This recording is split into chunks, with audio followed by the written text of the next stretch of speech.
Здравствуйте, дорогие друзья, мои любимые подписчики и гости канала. Мы опять едем на дачу, и я не могу не поснимать вот эту красоту, лес, через который мы едем.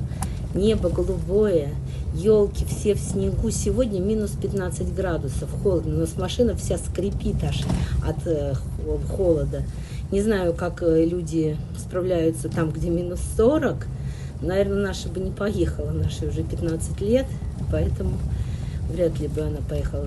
Вообще дорога расчищена, все отлично. После снегопадов, после предыдущих, все вычистили. Красота. Кармашки сделаны. Смотрите, прямо арка из деревьев, и мы через них проезжаем. Страшно, конечно, вот эти вот деревья, которые совсем прям завалились практически. Но все равно красота. Я очень люблю наш лес. Тут все 2 километра по лесу. И в любое время года можно любоваться этим. Приехали на дачу. Я вообще не планировала выходить из машины, потому что мы приехали совсем ненадолго. Помните, как Пушкин писал: «Мороз и солнце, день чудесный». Я не это хотела. «Под голубыми небесами, великолепными коврами, блестя на солнце, снег лежит». Как бриллианты, все прямо сияет. Я обожаю такую погоду. Но на самом деле обожать-то я обожаю, но мне на холоде сегодня нельзя. Мне удалили 2 зуба, и мне особо нельзя переохлаждаться. Мне вообще муж сказал: сиди в машине. Он заскочил сюда вообще ненадолго. Мы заехали буквально на 2 минутки, и поэтому и Тресси не брали. Мы из магазина. Елка какая у нас красивая, вообще обалденная. Но и вот эти вот елочки там вот по 2 сторонам еще видны. Муж спиливал макушки, потому что они под проводами прямо. Но они новые отрастили, макушки. Придется еще раз опять спиливать. Мы их полностью не удаляем, потому что мы лапник берем еловый, чтобы виноград укрывать.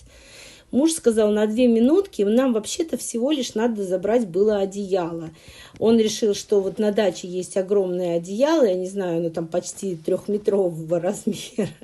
Красота, правда? Все светится, все в инии, вот эти вот растежки. Вот, он хотел взять одеяло, потому что он дома мерзнет. Мои одеяла его не спасают. Он по 2 одеяла на себя надевает. Я не знаю, как он так спит. Я вообще под махровой простыней зимой сплю, а летом вообще без всего. Смотрите, сколько нагребли снега трактором нам тут прям под забор.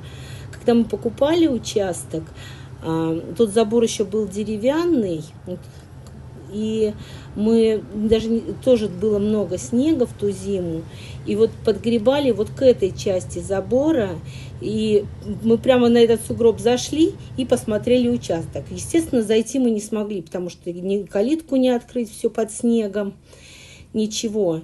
И мы просто сверху посмотрели с сугроба и решили, что надо брать.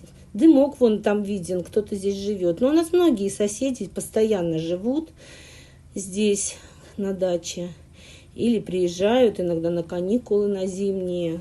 Ну, сейчас уже закончились каникулы зимние. И вот он, мне решил, что он на 2 минуточки буквально заскочим мы на дачу, даже без Тресси. Мы ехали из магазина и по дороге заскочили на дачу. Он говорит: ты не замерзнешь, ты сиди в машине. И только приехали, он говорит: я быстренько почищу тут еще. Но это уже не 2 минуточки, конечно. Но я в основном сидела в машине, но иногда выходила. Такая прекрасная погода, обидно ее не заснять. Все, вышел он уже, наверное, с одеялом, идет.